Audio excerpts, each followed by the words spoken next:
Hello दोस्तों, story Aditya YT में आपका स्वागत है। Princess rebirth love story part 3 chapter 11 big boss.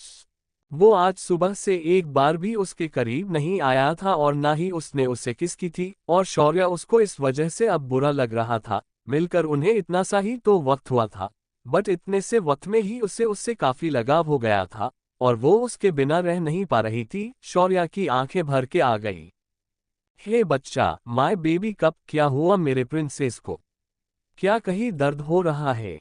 Abhimanyu ने फिक्र से सवाल किया और उसका चेहरा अपने हाथों में थाम लिया। क्या आपको अब मैं पसंद नहीं हूँ? शौर्या ने इमोशनल होकर सवाल किया और उसकी उन्हरी आंखों में आंसुओं की बूंदें छाने लग गई। नहीं बच्चू, ऐसा कुछ भी नहीं है। तुम मुझे बहुत पसंद हो, सबसे ज्यादा तुम पसंद हो मुझे। After all you are my princess. Abhimanyu उसे समझाते हुए उसके सर को कडल करते ही बोला और शौर्या ने अपने ओठ बाहर निकाल दिए। तो आप मुझे किस क्यों नहीं कर रहे हैं? शौर्या का सवाल और अभिमन्यु के ओठों पर बड़ी वाली स्माइल आ गई। सो मेरे बेबी को किस चाहिए? अभिमन्यु ने शरारती लहजे में सवाल किया और शौर्या की आंखें शर्म से झुक गई। ओ मेरा सुपर क्यूट बच्चा, मेरी गुड़िया, तुम कितनी ज्यादा प्यारी हो, अभिमन्यु प्यार से बोला और उसने झुककर उसके गुलाबी नाजुक ओठों को अपने ओठों में भर लिया और उन्हें जी भर के चूमने लग गया। शौर्या भी उसका पूरा पूरा साथ दे रही थी और आगे के ना जाने कितने वक्त वो आपस में उलझे रहे।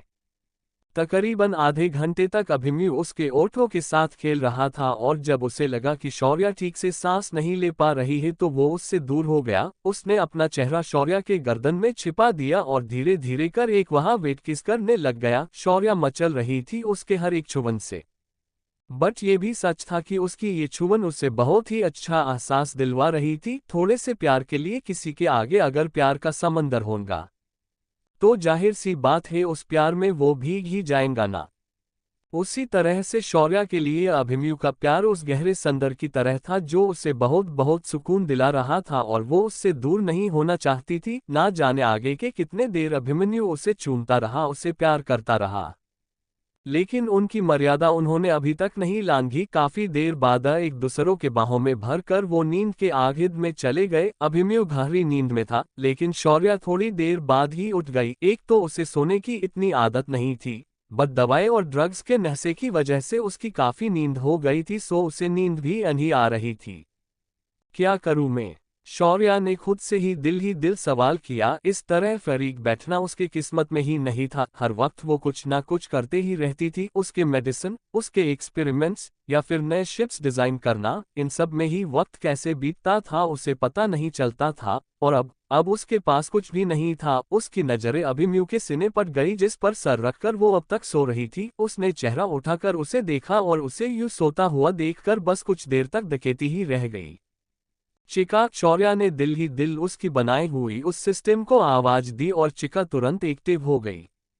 उन सब का क्या हाल है? सिंपोसिस जो कि इतनी बड़ी कंपनी है, रातों रात उसका पूरा डेटा डिलीट होने की वजह से उनके बिजनेस पर क्या असर हुआ है? जरा बताओ तो मुझे, शौर्या ने कहा और चिका तुरंत जवाब देते ही बोली, बताती नहीं बॉस, आपको दिखाती हूँ, चिका बोली और उसने सिंपोसिस के सारे न्यूज़ अपडेट उसे देने लग गई। वैसे तो अब तक पूरी बात मीडिया को पता नहीं थी, लेकिन जो भी थोड़ी बहुत जानकारी उन्हें मिली थी वो बार बार टेलीकास्ट कर रहे थे और सिंपोसिस के ओनर और बाकी सब से सवाल जवाब कर रहे थे। ये कब तक उस न्यूज़ जो छिपा सकते हैं? शौर्या ने सवाल किया और चिका जवाब में बोली, और 3 या 4 दी, लेकिन उनके साथ डील करने वाले सभी कंपनी उनके ऑर्डर के लिए ये उन्हें फोर्स कर रही है और बिग बॉस का भी ऑर्डर था उनके पास, इसी वजह से तो वो इतना परेशान है और वही काम कर रहे थे, चिका ने कहा और शौर्या कंफ्यूज हो गई। बिग बॉस से समझ नहीं आया ये चिका किसके बारे में बात कर रही है। Of course big boss, Abhimanyu Rathore मेरे बिग बॉस है, चिका की चहकती हुई आवाज और शौर्या मुस्कुराए। चिका, एक और भी काम था तुम्हारे पास।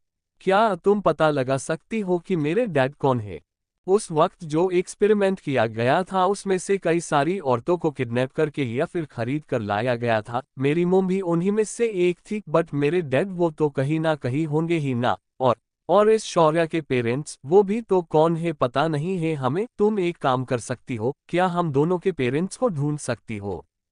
मुझे उनसे मिला है, या फिर एटलीस्ट उन्हें दूर से देखना है, शौर्या ने कहा और चिका ने ओके कह दिया। वो उस काम में लग गई और शौर्या वैसे ही कुछ देर तक अभिमन्यु के सीने पर सर रखकर नींद आने का इंतजार करती रही, बट उसे नींद आ ही नहीं रही थी। तभी उसे कुछ याद आया और उसने धीरे से अभिमन्यु का हाथ उसके पीठ पर से दूर किया और आराम आराम से उठकर बैठ गई। उसकी हरकतें काफी स्मूथ थी, जिस वजह से नींद में भी हमेशा अलर्ट रहने वाला अभिमन्यु को नींद पर कोई असर नहीं हुआ। शौर्या आराम से उस कमरे से बाहर आ गई और वो वही उस फ्लोर पर बने हुए दूसरे कमरे की तरफ चली गई।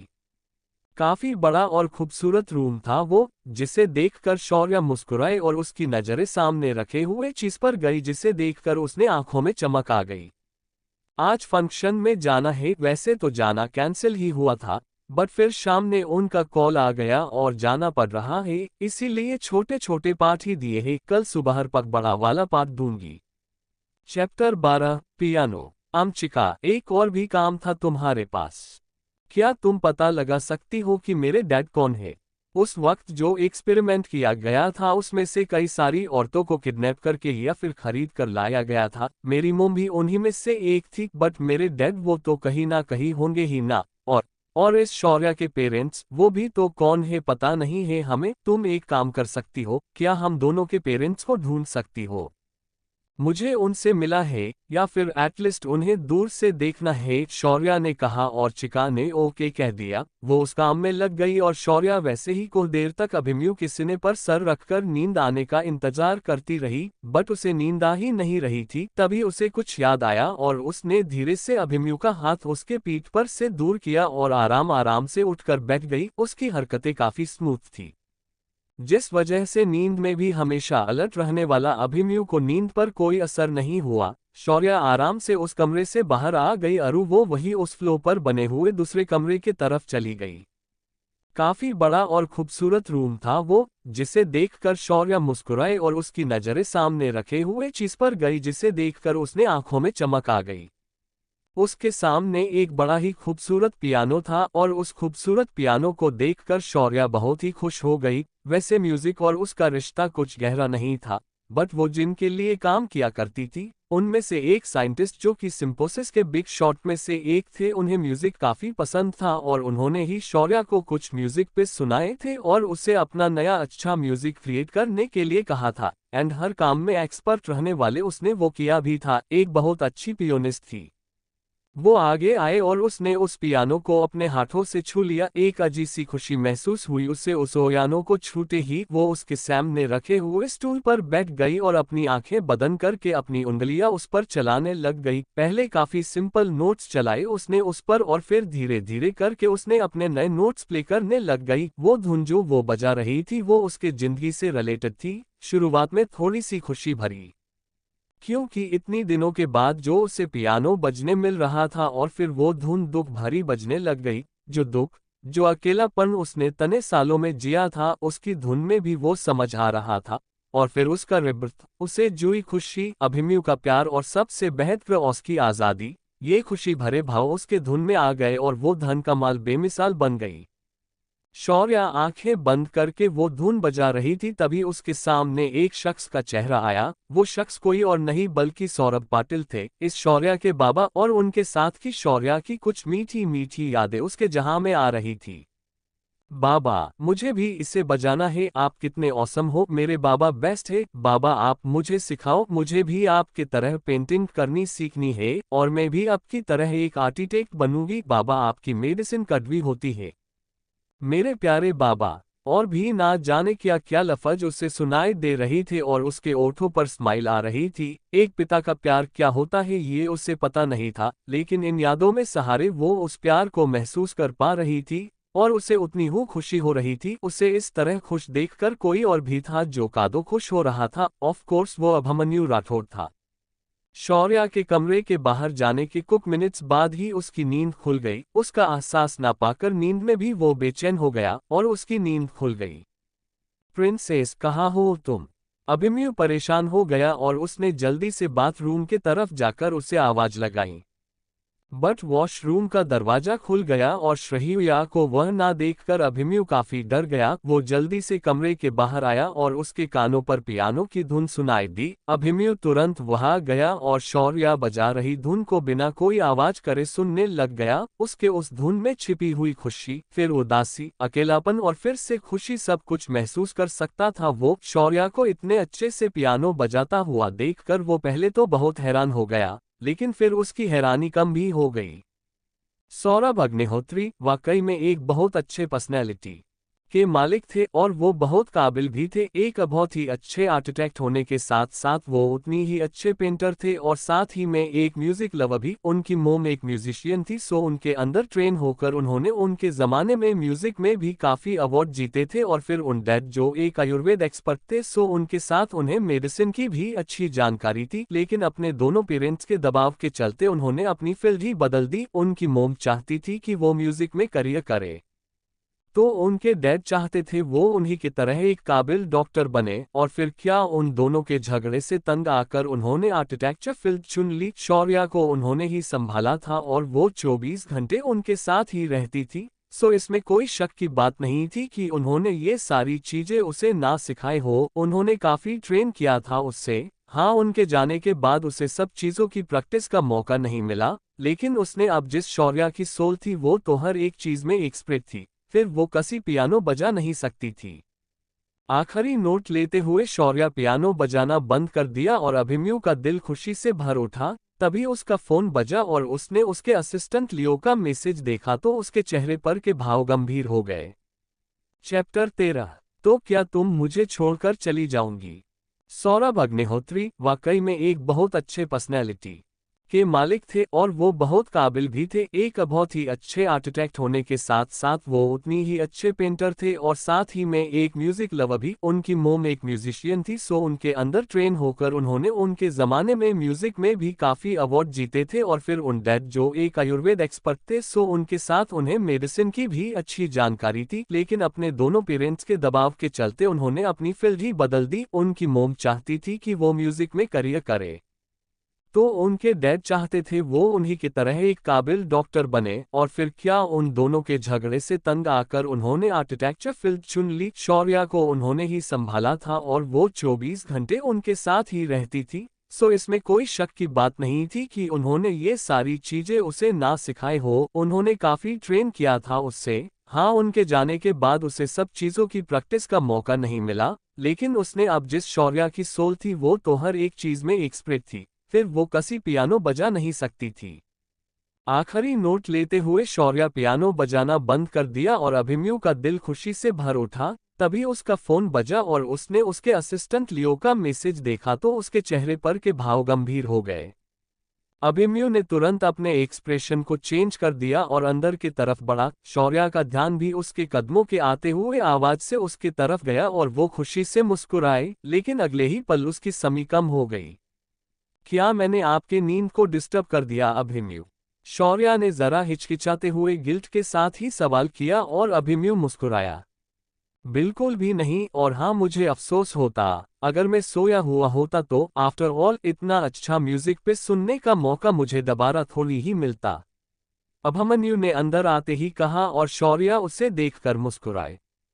जितनी खूबसूरत और बहादुर तुम हो ना गुड़िया रानी, उतना ही खूबसूरत ये म्यूजिक पीस भी है। मुझे यकीन नहीं हो रहा है कि तुम इतने अच्छे से पियानो बजा सकती हो। मैंने इतना अच्छा पियानो पहले कभी भी नहीं सुना है। अभिमन्यु ने एक के बाद एक उसकी तारीफ की और श्रेया के ओठों पर स्माइल और बती गई। उसके आंखों में आई चमक देखकर अभिमन्यु भी काफी खुश हुआ। बाबा ने सिखाया यू कनो ही इज द बेस्ट, वो सबसे बेस्ट थे। काश वो भी मेरे साथ होते, मैं उन्हें तुमसे मिलाती। अभिमन्यु, तुम भी उनसे जरूर इम्प्रेस हो जाते कि इज द बेस्ट। श्रेया ने सच्चे दिल से सौरभ पाटिल को तारीफ करते हुए कहा। उसके दिल में सच में उन्होंने अपनी जगह बना ली थी और वो उसे के लिए उसके पिता ही हो गए थे। वो वाकई में बहुत अच्छे इंसान थे और काफी टैलेंटेड भी, अभिमन्यु बोला और उसने पास आकर उसके हाथों को अपने हाथ में ले लिया। क्या ये दर्द हो रहा है? तुम्हें तुरंत अपने हाथों पर इतना जोर देना नहीं चाहिए था प्रिंसेस। अभिमन्यु फिक्र से धीरे धीरे उसके हाथ को सहलाने लग गया। शौर्या के रिस्ट पर का कट वाकई में गहरा था और इस तरह से पियानो बजाने की वजह से उस पर जोर पड़ सकता था और वहां के स्टिकर्स निकल भी सकते थे। मैं ध्यान रखूंगी, शौर्या धीरे से बोली। उसका वो घाव पहले ही भर चुका था। चिका की दी हुई दवाई की वजह से, वो दवाई जो उसी ने बनाई थी, उसके वजह से उसका घाव पूरी तरह से ठीक था और अब सिर्फ वह उसका मार्क रह गया था। ले अभी भी पट्टी होने की वजह से अभिमन्यु को उसका घाव देखने का कोई चांस ही नहीं था। चिका एक एडवांस सिस्टम थी जो किसी भी चीज को टेलीपोर्ट कर सकती थी और शौर्या तक पहुंचा सकती थी। ये बात कोई भी नहीं जानता था कि शौर्या ने उसकी अलग से एक और लैब बनाई थी जो उस आइलैंड के नीचे गहरे समंदर में थी। वो लैब इतनी सिक्योर थी कि ना ही आज तक उसके बारे में किसी को पता चला था और ना ही उस बड़े से एक्सप्लोजन के बाद भी उसे कुछ नहीं हुआ था। उस लैब में शौर्या के किए हुए हर एक एक्सपेरिमेंट और हर एक मेडिसिन थी जो उसने बनाई थी। अभिमन्यु इतना ही बोला और उसके हाथ को सहलाते हुए उसने धीरे से वहां अपने ओठों से चुल लिया। उसकी ये हरकत और शौर्या के ओठों पर शर्म भरी मुस्कान आ गई। प्रिंसेस, क्या तुम जानती हो कि सौरभ सर, वो तुम्हारे असली डैड नहीं थे? अभिमन्यु ने जरा हिचकिचाते हुए ही सवाल किया और शौर्या ने हाँ में सर हिला दिया। मैं जानती हूँ और मैं अपने असली पेरेंट्स को ढूंढना चाहती हूँ अभिमन्यु। में बस मुझे फैमिली चाहिए। उन लोगों के लिए मैंने बहुत कुछ किया और उसका अंजाम उन लोगों ने मुझे बेच दिया। मैं अब अपनी एक फैमिली चाहती हूँ। अगर मेरी फैमिली सच में अच्छी हुई तो मैं उनके साथ कुछ वक्त बिताना चाहूंगी, शौर्या बोली और अभिमन्यु उसकी तरफ देखता ही रह गया। तो क्या तुम मुझे छोड़कर चली जाऊंगी? अभिमन्यु का सीरियस टोन और शौर्या हैरान होकर उसकी तरफ देखते ही रह गई। क्या वो सच में मुझसे छोड़कर जाना चाहती है? उसने खुद से ही सवाल किया और खुद से ही तुरंत जवाब दिया, नहीं, वो उसे छोड़कर कभी नहीं जाएंगी। शौर्या उसके अनकों में देखने लग गई। नहीं, मैं आपको छोड़कर नहीं जाऊंगी, कभी भी नहीं, और अगर मुझे जाना भी पड़ा तो वो कुछ सालों के लिए होगा। उसके बाद मैं हमेशा आपके पास आपके लिए लौट के आ जाऊंगी, शौर्या कॉन्फिडेंटली उसके आंखों में देखकर बोली और अगले ही पल उसके ओठों अभिमन्यु के ओठों में गिरफ्त हो गए। वो खुशी से पागल होकर शौर्या के ओठों के साथ खेलने लग गया। चैप्टर 14, शिवाय एंड रुद्राय बुंदेला। प्रिंसेस, क्या तुम जानती हो कि सौरभ सर, वो तुम्हारे असली डैड नहीं थे? अभिमन्यु ने जरा हिचकिचाते हुए ही सवाल किया और शौर्या ने हाँ में सर हिला दिया। मैं जानती हूँ और मैं अपने असली पेरेंट्स को ढूंढना चाहती हूँ अभिमन्यु। में बस मुझे फैमिली चाहिए। उन लोगों के लिए मैंने बहुत कुछ किया और उसका अंजाम उन लोगों ने मुझे बेच दिया। मैं अब अपनी एक फैमिली चाहती हूँ। अगर मेरी फैमिली सच में अच्छी हुई तो मैं उनके साथ कुछ वक्त बिताना चाहूंगी, शौर्या बोली और अभिमन्यु उसकी तरफ देखता ही रह गया। तो क्या तुम मुझे छोड़कर चली जाऊंगी? अभिमन्यु का सीरियस टोन और शौर्या हैरान होकर उसकी तरफ देखते ही रह गई। क्या वो सच में मुझसे छोड़कर जाना चाहती है? उसने खुद से ही सवाल किया और खुद से ही तुरंत जवाब दिया, नहीं, वो उसे छोड़कर कभी नहीं जाएंगी। शौर्या उसके अनकों में देखने लग गई। नहीं, मैं आपको छोड़कर नहीं जाऊंगी, कभी भी नहीं, और अगर मुझे जाना भी पड़ा तो वो कुछ सालों के लिए होगा। उसके बाद मैं हमेशा आपके पास आपके लिए लौट के आ जाऊंगी, शौर्या कॉन्फिडेंटली उसके आंखों में देखकर बोली और अगले ही पल उसके ओठों अभिमन्यु के ओठों में गिरफ्त हो गए। वो खुशी से पागल होकर शौर्या के ओठों के साथ खेलने लग गया। काफी देर तक वो दोनों एक दूसरे के ओठों के साथ खेल रहे थे और वो छुवन उन दोनों को एक अजीब सा सुकून पहुंचा रही थी। अभिमन्यु ने फिर थोड़ी देर बाद उसे रिहा किया और उसे अपने बाहों में लेकर उस रूम की बालकनी में आ गया। जाहिर सी बात थी, वो म्यूजिक रूम था तो उसकी बालकनी का डिजाइन भी उसी तरह से था, काफी खूबसूरत और प्यारा। और उस खूबसूरत माहौल में बैठा हुआ वो खूबसूरत जोड़ा काफी देर तक अलग अलग बातों में खोया हुआ था, सिर्फ बातें ही नहीं, एक दूसरे की मीठी सी छुवन भी। शौर्या अभिमन्यु के बाहों में बैठी हुई थी और अभिमन्यु की सांसें लगातार उसके चेहरे पर, उसके गर्दन पर महसूस हो रही थी। वही शौर्या भी बातें करते वक्त उसके बालों में हाथ फिरा रही थी, उसके बियर्ड को धीरे से छू रही थी और उसकी ये प्यारी प्यारी हरकतें अभिमन्यु को दिल ही दिल काफी खुश कर रही थी। बातें करते हुए ही ना जाने किस वक्त शौर्या उसके बाहों में सो गई और अभिमन्यु भी उसे देखते हुए ही उसे लेकर वही काउच पर लेट गया। नेक्स्ट मॉर्निंग सूरज की किरणों की वजह से ही दो की नींद खुल गई। अभिमन्यु तो उससे पहले ही उठा हुआ था और शौर्या के खूबसूरती को निहार रहा था। बहुत प्यारी दिखती ही शौर्या। अगर उसने उसकी बहादुरी ना देखी होती ना तो सच में अभिमन्यु को शक हो जाता उसके नाम से। उसके लुक के साथ उसका नाम बिल्कुल भी सूट नहीं होता था। उस जैसे प्यारी लड़की का नाम तो उसी की तरह प्यारा होना चाहिए था। बट सच में सौरभ जी ने उसके प्यारी सी सूरत को देखकर नहीं बल्कि उसकी बहादुरी को देखकर उसका नाम रखा था, और जो कि सही भी था। ऐसे ही ना जाने क्या क्या ख्यालात अभिमन्यु के दिमाग में आ रहे थे। गुड मॉर्निंग, शौर्या ने नींद से भरी हुई आवाज में अपनी आंखों को मिचमिचाते हुए उसकी तरफ देखकर कहा, और जब उसे ये एहसास हुआ कि वो पूरी तरह से अभिमन्यु के ऊपर सोई हुई है, तब जाकर उसके आंखें बड़ी बड़ी हो गई और उसके चेहरे पर शर्म की लालिमा छा गई। गुड मॉर्निंग प्रिंसेस, अभिमन्यु प्यार से बोला और उसके गाल पर ओठ टिका दिए उसके बालों को एक और करके वो फिर से उसके दीदार में लग गया और शौर्या शर्माते ही उठकर बैठ गई। आराम से गुड़िया रानी, लग जाएंगी ना तुम्हें। अभिमन्यु उसकी जल्दबाजी देखकर जरा फिक्र से ही बोला और शौर्या ने मुस्कुराकर उसके पास देखा। मैं फ्रेश होकर आती हूँ, शौर्या शर्माते हुए ही वहां से चली गई और अभिमन्यु भी मुस्कुराते ही उसे जाते ही देखता रह गया। उसके फोन का रिंग हुआ और कॉलर इट देखकर उसके चेहरे पर सीरियस एक्सप्रेशन आ गए। हम 11 बजे मिलते हैं, अभी मैं थोड़ा सा बिजी हूँ, अभिमन्यु ने कहा और कॉल काट दी। और उसके कॉल के कट करते ही दूसरे साइड वाला लड़का काफी गुस्सा हो गया। डैम दिस मैन, समझता क्या है ये अपने आप को। अभिमन्यु राठौड़, तुम बस मिलो मुझे, फिर तुम्हें मैं बताता हूँ कि शिवाय बुंदेला आखिर है कौन और मेरे कॉल काटने का अंजाम क्या होता है, उस लड़के शिवाय ने गुस्से से कहा और अपना फोन काउच पर फेंक दिया। लगभग अभिमन्यु के ही उम्र का था वो, 26-27 के करीब, और बहुत ही हैंडसम भी था। उसके चेहरे के फीचर्स, उसके लुक और उसका ओवरऑल अटायर, जिसे देखकर ही फील हो रहा था कि वो बड़ो ही रिच और रेपुटेड फैमिली से बिलोंग करता है, और ऐसा था भी। राठौड़ ग्रुप्स और इंडस्ट्री के बाद एशिया में बुंदेला ग्रुप्स ऑफ इंडस्ट्रीज का ही नाम था। वो दोनों अलग अलग बिजनेस में थे, वरना अगर वो एक ही बिजनेस में होते तो ये कहना मुश्किल होता कि उन दोनों बिजनेस ग्रुप्स में से कौन सा ग्रुप बेस्ट है। बुंदेला ग्रुप्स डायमंड, सिल्वर और गोल्ड के बिजनेस में नंबर 1 पर था और उनकी कंस्ट्रक्शन कंपनी भी नंबर 1 रैंक होल्डर थी। तो वही अभिमन्यु राठौड़ ऑनलाइन इंडस्ट्री का बेताज बादशाह था, और टाइप ऑफ ऑनलाइन बिजनेसेस और साथ ही उसके हॉस्पिटल और होटल की चेज भी नंबर 1 पोजीशन पर थी। और ऐसे ये टक्कर के रहने वाले दोनों एक दूसरे के बेस्ट फ्रेंड भी थे। शिवाय ब्रो, जस्ट रिलैक्स, आप इतना हाइपर क्यों हो रहे हैं। और रहा सवाल अभी का, तो आई थिंक वो उसकी नए बनी मोहब्बत के साथ बिजी है, रुद्राय बोला और हंसने लग गया। वो भी उतना ही हैंडसम था जितना कि शिवाय था। अगर देखा जाए तो वो दोनों एक दूसरे के जैसे ही दिखते थे, और दिखते क्यों ना, वो ट्विंस जो थे। फर्क सिर्फ इतना था कि शिवाय हमेशा बियर्ड लुक में होता था तो वही रुद्राय क्लीन शेव में। शिवाय, रुद्राय और Abhimanyu they three are best friends. Abhimanyu 1 या 2 महीनों से छोटा था उन दोनों से, लेकिन उनका किंडरगार्टन से लेकर तो मास्टर तक का पूरा एजुकेशन साथ ही में हुआ था। हाँ, बाद में शिवाय उनसे अलग हो गया था और वो बिजनेस की स्टडी कर रहा था, वही अभिमन्यु और रुद्राय मेडिकल की पढ़ाई कर रहे थे। बट फिर अब में अभिमन्यु ने हॉस्पिटल के साथ साथ बिजनेस में भी ध्यान देना शुरू कर दिया। उसकी हॉस्पिटल चेन ज्यादातर रुद्राय ही देखता था। शट अप रुद्रा, तुम्हें पता नहीं है मैं क्यों परेशान हो रहा हूँ। बात ऐसी है कि, शिवाय ने कुछ कहा जिसे सुनकर रुद्राय के एक्सप्रेशन भी चेंज हो गए। वही दूसरी और अभिमन्यु के विला में।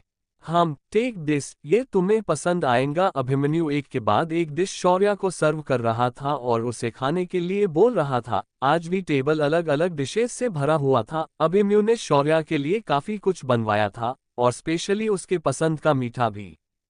ना, आई डोंट वॉन्ट इट, मैंने अब बहुत खा लिया है, एम टोटली फुल, शौर्या ने अपने पेट पर हाथ रखकर कहा। एंड वो सही भी था, सब कुछ इतना टेस्टी था कि उसने थोड़ा ज्यादा ही खा लिया था। सब तो उसे हैरानी से देख रहे थे कि इतनी सी वो इतना सब कुछ कैसे खा सकती है।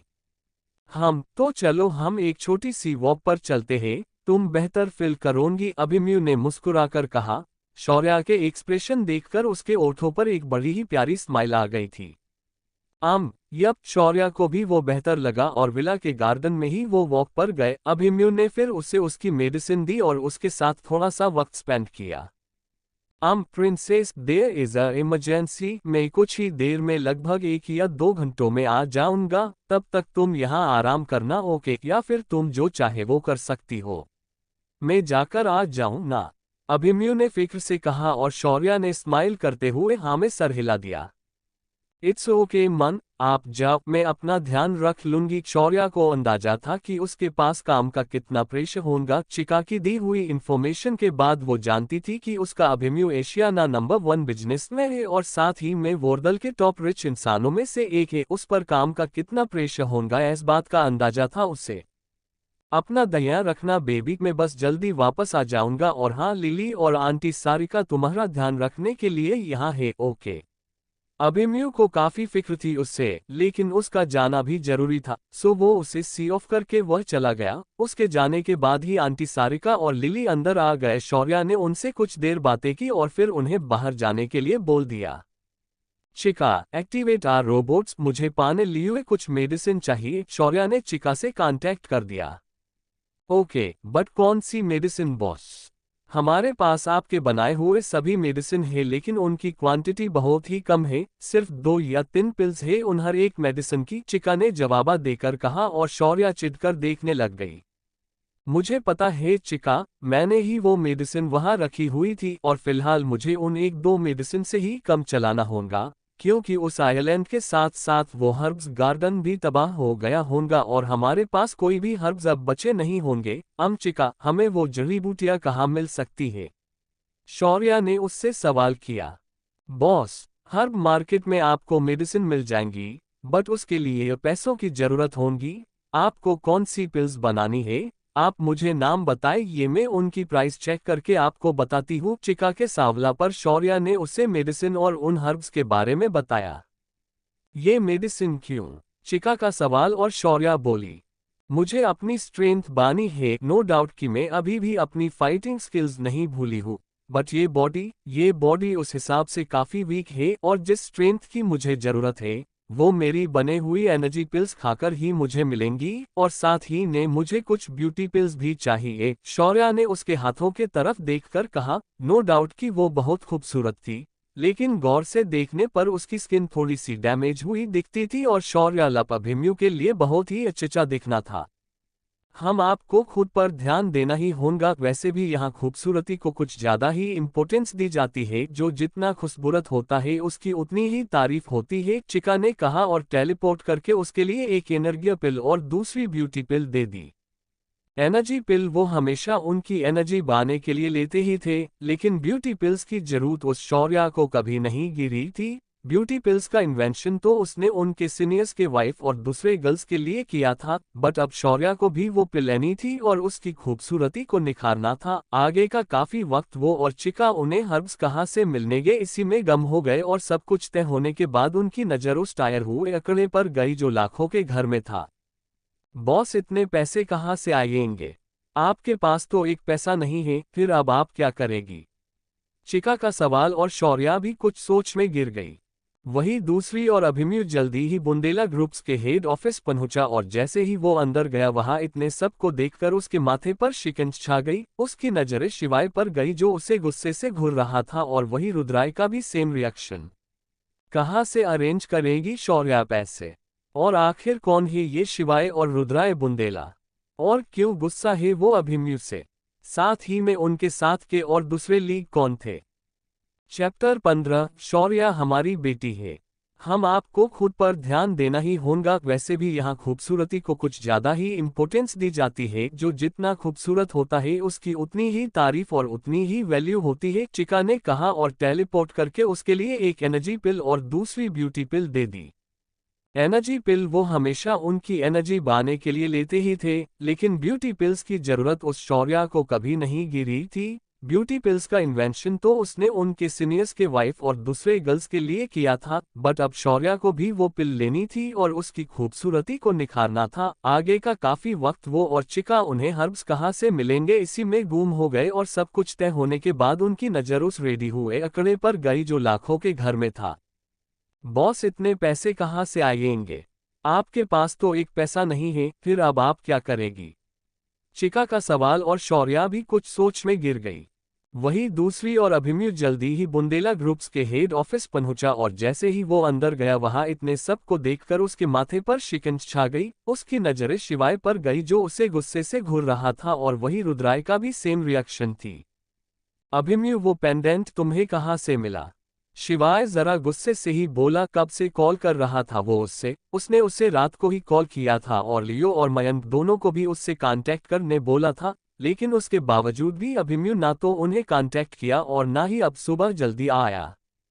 शिव, इस तरह बात मत करो उससे। अबे बेटा, वो पेंडेंट वो आपको कहाँ से मिला है? ओलिज जल्दी से बताए हमें। एक लेडी जो कि बहुत ही खूबसूरत और एलिगेंट थी, उन्होंने कहा और अभिमन्यु के करीब आ गई। वो कोई और नहीं बल्कि रुद्राय और शिवाय की मोम थी, मृणाल बुंदेला। आंटी मृणाल, वो पेंडेंट मैं आपको बताता हूँ नट, क्या आप मुझे बता सकती है कि आप इतनी बेचैन क्यों हैं उस पेंडेंट को लेकर? अभिमन्यु ने उन्हीं से सवाल कर दिया और मृणाल उनके तरफ देखने लग गई। क्योंकि पेंडेंट वो मैंने मेरी बच्ची को पहनाया था जब वो इस दुनिया में आई थी, मेरी नन्ही सी परी। लेकिन वक्त का खेल देखिए, उस वक्त हमारे दुश्मनों ने अचानक हमला कर दिया और मेरी बच्ची मुझसे बिछड़ गई, मृणाल जी ने रोते हुए कहा और अभिमन्यु गौर से उन्हें देखने लग गया। क्या आप मुझे बता सकती हैं कि आपकी बेटी फिलहाल कितने साल की होंगी? अभिमन्यु ने सवाल किया और मृणाल जी उसकी तरफ चौंक कर देखने लग गई। उससे अभी कुछ दिनों पहले तकरीबन 22 दिन पहले 18वां साल शुरू हुआ है, मृणाल जी ने जल्दी से कहा और उम्मीद से अभिमन्यु के तरफ देखने लग गई। अभी बेटा, क्या तुम्हें हमारी बेटी मिल गई है? संजीव बुंदेला जी बोले और अभिमन्यु ने उनकी तरफ देखा। अंकल, 4 दिन पहले मुझे एक लड़की मिली। वो अभिमन्यु ने शौर्या जिस तरह से उससे मिली थी और उसके बाद उसकी हालत और बाकी सब चीजें बता दी, सिर्फ उन दोनों के बीच हुए उन मोमेंट को छोड़कर, और वो सब हैरानी से एक दूसरे के तरफ देखने लग गए। तुम्हारे पास उसकी तस्वीर है? वो कैसी दिखती है? वो संजीव जी को समझ नहीं आ रहा था कि वो क्या कहे, कैसे कहे। क्या वो सच में उनकी बेटी थी या फिर नहीं? उम्र के हिसाब से तो वो उनकी बेटी लग रही थी, लेकिन ही उन्हें आगे कुछ भी उम्मीद बांधने से रोक रहा था। बेटी की बहुत चाहत थी उन्हें, सिर्फ उन्हें ही नहीं बल्कि पूरे बुंदेला परिवार को भी। पिछले 7 पीढ़ियों से उनके घर में एक भी बेटी पैदा नहीं हुई थी, इस वजह से कहीं ना कहीं सबको बेटी की आस ही थी। और मृणाल जी, उन्हें तो सबसे ज्यादा बहुत मन्नतें की थी उन्होंने एक बेटी के लिए, और उनकी मन्नत पूरी भी हुई। लेकिन उनके दुश्मन अचानक से उन्होंने उन पर हमला कर दिया और मौके का फायदा उठाकर उनके बेटी को अगवा भी कर दिया। लेकिन जब वो किडनैपर उन्हें मिला तब उसने बताया कि उनके बेटी मर गई है। भागा दौड़ी में उसका ध्यान नहीं रहा, वो मर गई और उसने उससे जंगल में फेंक दिया। उसके बाद बहुत ढूंढा उन्होंने उनके बेटी के लाश को, मगर वो भी उन्हें कभी नहीं मिली। हम अभिमन्यु को उन्हें रोता देखकर अच्छा नहीं लगा और उसने शौर्या की तस्वीर उन्हें निकाल कर दिखा दी। आंटी, अंकल, इससे पहले आप कुछ कहें, मैं आपसे ये कहना चाहता हूँ कि मेरी शौर्या ने बहुत कुछ सहा है, सो जब तक ये कंफर्म नहीं हो जाता कि वो आपकी ही खोई हुई बेटी है तब तक मैं आपको उसके सामने नहीं ले जा सकता। वो अभी कमजोर है और इतना कुछ सहने के बाद आई डोंट थिंक कि उसकी मेंटल हेल्थ अभी अब नॉर्मल होंगी। सो उसे और कोई भी मेंटल ट्रॉमा में नहीं देना चाहता। आई होप कि अब समझ रहे होंगे। अभिमन्यु ने पहले ही क्लियर कर दिया और वह मौजूद उन चारों को उसके आंखों में शौर्या के लिए बेपनाह प्यार दिखाई दिया। अभिमन्यु ने उन्हें शौर्या की तस्वीर दिखाई और उसे देखकर वो दोनों हैरान हो गए। ये तो, मृणाल जी ने उस तस्वीर को देखा और हैरान हो गई। हाँ, ये तो बिल्कुल माँ की तरह दिखती है, लेकिन इसकी आंखें और तुम्हारी मोम पर गई है मृणाल, संजीव जी बोले और रुद्रय और शिवाय ने भी जल्दी से मोबाइल उनके हाथ से ले लिया। शौर्या बिल्कुल उनके ग्रैंड मॉम्स की तरह दिखती थी, उसके चेहरे के फीचर्स उनके दादी के तरह थे, तो उसकी आंखें उनकी नानी की तरह। उन्हें तो डीएनए टेस्ट करवाने की भी जरूरत नहीं पड़ी थी।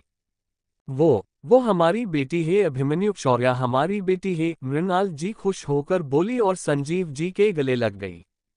हमारी बेटी, हमारी प्रिंसेस संजीव में मुझे मिलना है उससे। मृणाल जी को समझ नहीं आ रहा था कि वो हंसे या रोए, इतनी खुशी महसूस हो रही थी उन्हें। मुझे देखना है उससे। अभिमन्यु बेटा, पमुली जी उसके पास लेकर चलो, मैं मिलना चाहती हूँ मेरी बच्ची से, मेरी बच्ची शौर्या। कितना प्यारा नाम है उसका। संजीव, हम अभी मिलने जा रहे हैं उससे। मृणाल जी के खुशी का ठिकाना नहीं था और कहीं ना कहीं संजीव जी का भी वही हाल था। हम जाएंगे मृणाल, तुम शांत हो जाओ, थोड़ा सा सब्र रखो। संजीव जी ने उन्हें समझाया और अभिमन्यु की तरफ देखने लग गए। उन्हें देखकर अभिमन्यु ने एक नज़र रुद्राय को देखा और रुद्राय आगे आ गया। डैड, मोम, जरूर हम उससे मिलेंगे, लेकिन पहले हम डीएनए टेस्ट करवा लेते हैं। मोम समझिए बात को। शौर्या ने अभी अभी बहुत कुछ सहा है और थोड़ी से जल्दबाजी के वजह से आगे जाकर ये पता चला कि वो हमारी बहन नहीं है।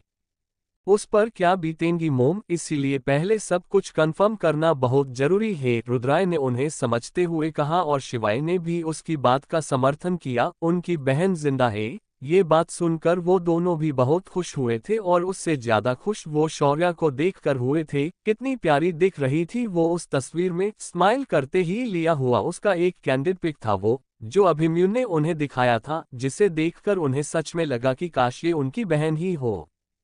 ठीक है, उसके सामने नहीं जाएंगे, लेकिन मुझे देखना है उसे, सिर्फ एक बार देखना है। उसकी आवाज भी सुननी है। मेरा दिल कहता है कि वो मेरी ही बेटी है, मेरी अपनी बेटी। प्लीज अभिमन्यु बेटा, उसे दिखा सकते हो हमें, आवाज भी।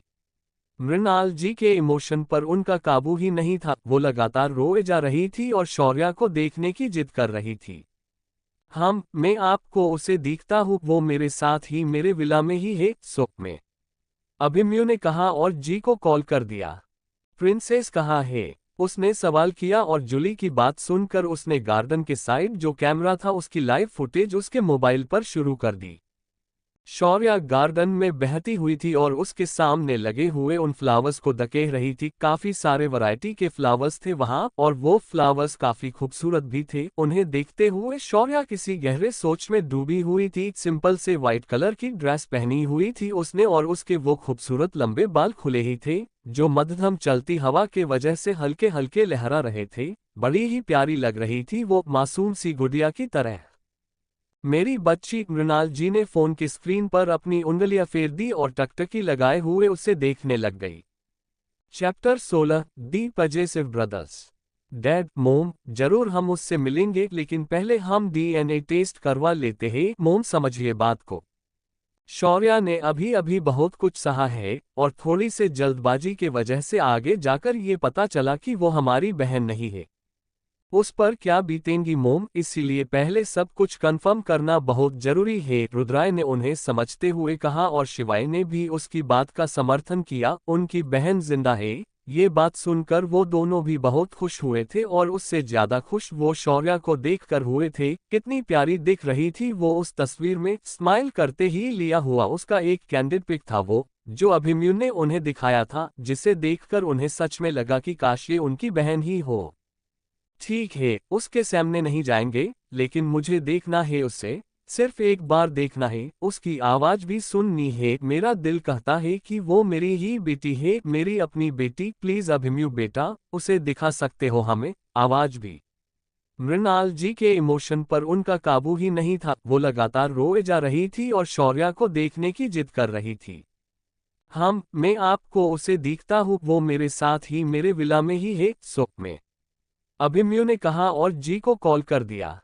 प्रिंसेस कहाँ है, उसने सवाल किया और जूली की बात सुनकर उसने गार्डन के साइड जो कैमरा था उसकी लाइव फुटेज उसके मोबाइल पर शुरू कर दी।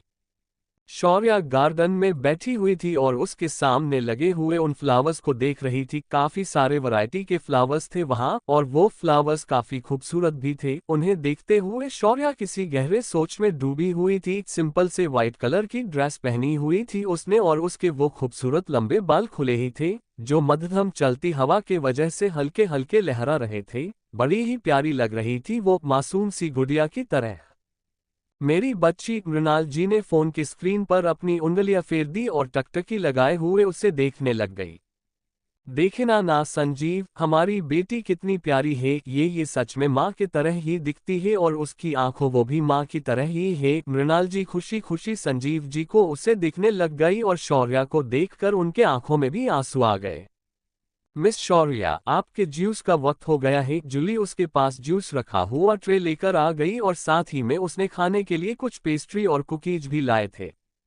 I don't want them, Shaurya ने किसी तरह से कहा और फिर से वैसा ही बैठ गई और इधर उसे देखने वाले अभिमन्यु की आंखें हैरानी सी बड़ी हो गई। उसने रुद्राय के फोन से जूली को कॉल कनेक्ट किया और बाकी सब उसे देखने लग गए।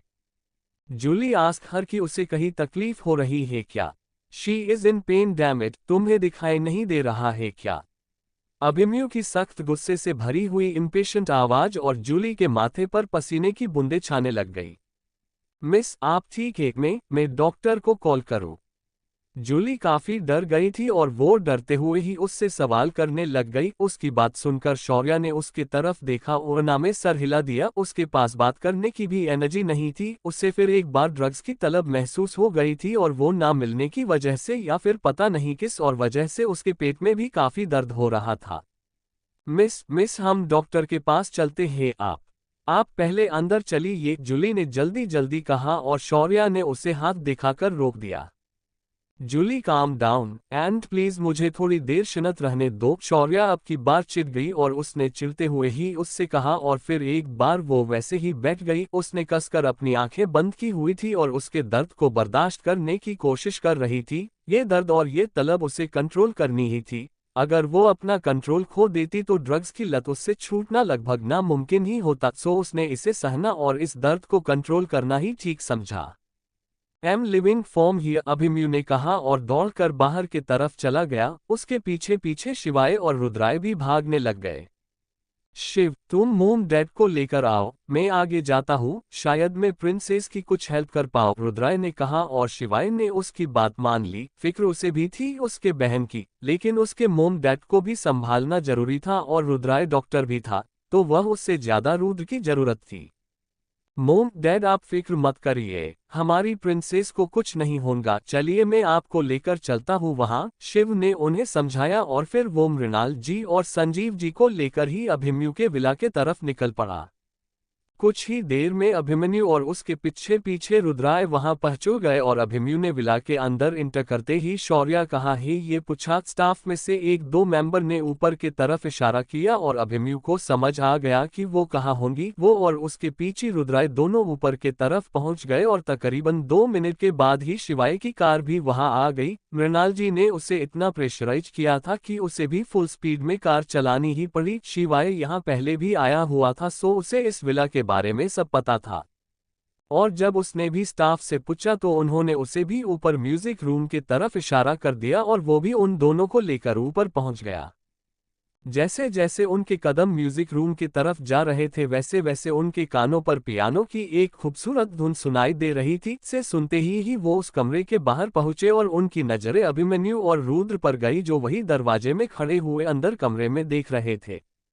शौर्या, हमारी बच्ची, मृणाल जी धीरे से बोली और उनकी नजरें शौर्या पर टिककर ही रह गई। बहुत दर्द हो रहा था शौर्या को और जब उसे लगा कि वो सिर्फ इन फूलों को देखते हुए ही उसका दर्द बर्दाश्त नहीं कर पा रही है, सो उसने कुछ और सोचा और उसे जहां में सबसे पहले इस पियानो का ही ख्याल आया। एंड कहते हैं ना, म्यूजिक हिल एवरीथिंग, कुछ इस तरह ही उसके साथ हुआ और वो उस पियानो में इतना खो गई कि उसे होता हुआ दर्द भी भूल गई और ड्रग्स की तलब को भी। आखिरी नोट्स बजाकर उसने अपना सर पिया पर टिका दिया और अगले ही पल अभिमन्यु उसके पास गया। उसने धीरे से उसके सर पर हाथ रखा और शौर्या के थके हुए चेहरे पर बड़ी सी मुस्कान आ गई। आप आ गए मन, शौर्या ने झट से मुड़कर उसकी तरफ देखकर सवाल किया और उसके कमर पर अपने हाथों का घेरा बनाकर उसके गले लग गई। एम फीलिंग रेस्टलेस में, मुझे बेचैनी हो रही थी, क्या आप 1-2 दिन मेरे साथ रह सकते हैं और उसके बाद आपके काम को ज्वाइन कर सकते हैं प्लीज? शौर्या ने उसे गले लगते हुए अपनी आंखें बंद करके ही कहा। उसकी ड्रग्स की तलब अभिमन्यु के छूने से ही मिट जाती थी और वो अभिमन्यु के साथ प्यार के उस मीठे एहसास में खो जाती थी। इस बात का एहसास उसे अभी थोड़ी देर पहले ही हुआ था कि ना जाने कैसे, लेकिन अभिमन्यु ही उसके हर एक दर्द का इलाज बन चुका था। गार्डन में इतना कंट्रोल करने के बाद भी सू से उसका दर्द और वो तलब कंट्रोल नहीं हो रही थी। मगर अभिमन्यु की याद और उसके साथ बिठाए हुए यहाँ के लम्हे, उस बारे में सोचकर ही वो रिलैक्स फील करने लग गई और पियानो भी वो उसे पाने नजरों के सामने रखकर ही उसके यद में ही बजा रही थी। बिल्कुल मेरी प्रिंसेस, मेरी गुड़िया रानी, जैसा तुम चाहोगी वैसा ही होगा, अभिमन्यु ने कहा और नीचे झुककर उसे अपने बाहों में उठा लिया। शौर्या ने भी खुशी से उसके गले में बाहें दल दी, लेकिन दरवाजे पर इन सब अनजान शख्स को देखकर वो जरा सी हड़बड़ा गई। Relax baby, they are family और रुद्र डॉक्टर है, वो तुम्हें ही चेक करने आया था, अभिमन्यु ने उसे रिलैक्स करते हुए कहा और शौर्या ने हाँ में सर हिला दिया। अभिमन्यु उसे आराम से उनके कमरे में ले गया और उस कमरे को देखकर दोनों भाइयों का नहीं नहीं शौर्या के दोनों भाइयों का मुंह बन गया। वो अच्छे से जानते थे कि ये कमरा अभिमन्यु का है और शौर्या भी इसी कमरे में रह रही है। ये सोचकर ही दोनों को गुस्सा आ गया। बेस्ट फ्रेंड पर भरोसा था उससे, लेकिन अब बात उनकी छोटी सी प्यारी से बहन की थी ना, और वो भी उस बहन की जिससे उन्हें बात कराने का मौका भी नहीं मिला था। और वहां वो अभिमन्यु उसे बाहों में उठा रहा था, उसे बेबी, प्रिंसेस, गुड़िया ना जाने क्या क्या ना से पुकार रहा था। And they both are brothers, you know the possessive brothers, jealous तो उन्हें होना ही था। रुद्राय ने उतने में भी चांस मारा और वो जल्दी से शौर्या के पास चला गया। ये little princess, how you feeling now, Rudra ने प्यार से पूछा और उसकी बातों में शौर्या को काफी अपनापन महसूस हुआ। एम फाइन डॉक्टर, शौर्या बोली। अभिमन्यु ने रुद्र की तरफ इशारा करके ही कहा था कि वो डॉक्टर है, सो उसे लगा कि वो उसी हिसाब से उससे सवाल कर रहा है। दैट्स गुड बच्चा, लेकिन लेट मी चेक यू, मुझे भी तो देखने दो मेरी प्यारी बह। आए मन, तिनी प्यारी लड़की की हेल्थ आखिर कैसी है। रुद्राय उसे बहन कहते हुए रुक गया और शौर्या ने हाँ में सर हिला दिया। वेल, रुद्र का इतना प्यार से बात करना उसे जरा सा अटपटा लगा था, लेकिन जो प्यार, एक तरह की रिस्पेक्ट और केयर उसके नजरों में दिखाई दे रही थी ना, उसे देखकर शौर्या को काफी अच्छा लगा। रुद्र उसे चेक करने लग गया और उसने उसकी पहले रिपोर्ट्स भी चेक की। उन रिपोर्ट्स को देखकर और अब शौर्या को देखकर वो सच में काफी हैरान हो गया था। आखिर क्या देखकर हैरान हुआ रुद्राय? और आखिर कब ये सच शौर्या के सामने आएगा कि वो बुंदेला फैमिली की बेटी है, या फिर उसके जन्म को लेकर भी छिपा होगा कोई गहरा राज। चैप्टर 17, छोटा chapter, don't waste your coin. Shaurya, हमारी बच्ची, मृणाल जी धीरे से बोली और उनकी नजरें शौर्या पर टिककर ही रह गई। बहुत दर्द हो रहा था शौर्या को, और जब उसे लगा कि वो सिर्फ इन फूलों को देखते हुए ही उसका दर्द बर्दाश्त नहीं कर पा रही है, सो उसने कुछ और सोचा और उसे जहां में सबसे पहले इस पियानो का ही ख्याल आया। एंड कहते हैं ना, म्यूजिक हिल एवरीथिंग, कुछ इस तरह ही उसके साथ हुआ और वो उस पियानो में इतना खो गई कि उसे होता हुआ दर्द भी भूल गई और ड्रग्स की तलब को भी। आखिरी नोट्स बजाकर उसने अपना सर पिया पर टिका दिया और अगले ही पल अभिमन्यु उसके पास गया। उसने धीरे से उसके सर पर हाथ रखा और शौर्या के थके हुए चेहरे पर बड़ी सी मुस्कान आ गई। आप आ गए मन, शौर्या ने झट से मुड़कर उसकी तरफ देखकर सवाल किया और उसके कमर पर अपने हाथों का घेरा बनाकर उसके गले लग गई। एम फीलिंग रेस्टलेस में, मुझे बेचैनी हो रही थी, क्या आप 1-2 दिन मेरे साथ रह सकते हैं और उसके बाद आपके काम को ज्वाइन कर सकते हैं प्लीज। शौर्या ने उसे गले लगते हुए अपनी आंखें बंद करके ही कहा। उसकी ड्रग्स की तलब अभिमन्यु के छूने से ही मिट जाती थी और वो अभिमन्यु के साथ प्यार के उस मीठे एहसास में खो जाती थी। इस बात का एहसास उसे अभी थोड़ी देर पहले ही हुआ था कि ना जाने कैसे, लेकिन अभिमन्यु ही उसके हर एक दर्द का इलाज बन चुका था। गार्डन में इतना कंट्रोल करने के बाद भी सू से उसका दर्द और वो तलब कंट्रोल नहीं हो रही थी। मगर अभिमन्यु की याद और उसके साथ बिठाए हुए यहाँ के लम्हे, उस बारे में सोचकर ही वो रिलैक्स फील करने लग गई और पियानो भी वो उसे पाने नजरों के सामने रखकर ही उसके यद में ही बजा रही थी।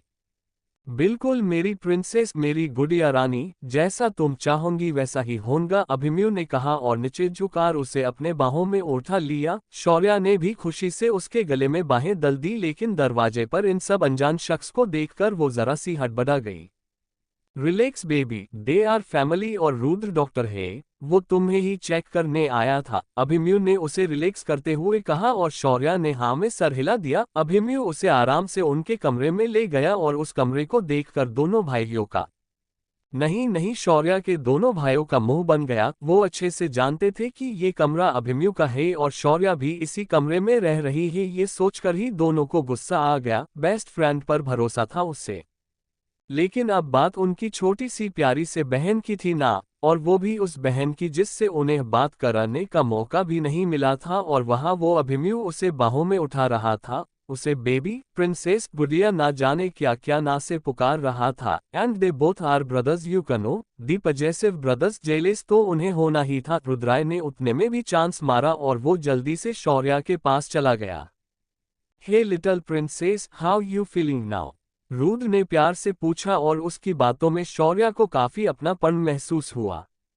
एम फाइन डॉक्टर, शौर्या बोली। अभिमन्यु ने रुद्र की तरफ इशारा करके ही कहा था कि वो डॉक्टर है, सो उसे लगा कि वो उसी हिसाब से उससे सवाल कर रहा है। दैट्स गुड बच्चा, लेकिन लेट मी चेक यू, मुझे भी तो देखने दो मेरी प्यारी बह।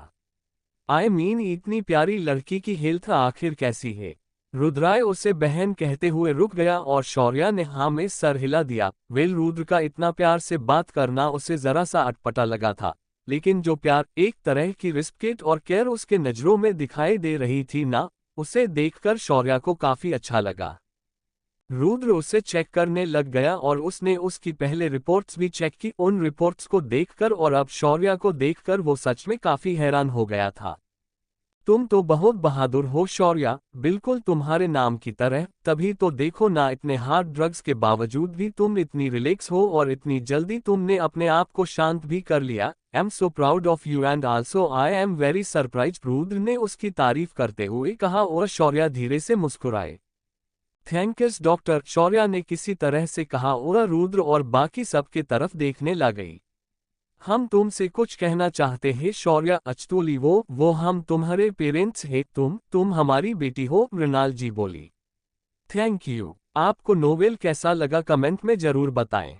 लाइक और शेयर करना न भूलें। नेक्स्ट पार्ट देखने के लिए चैनल को सब्सक्राइब करें।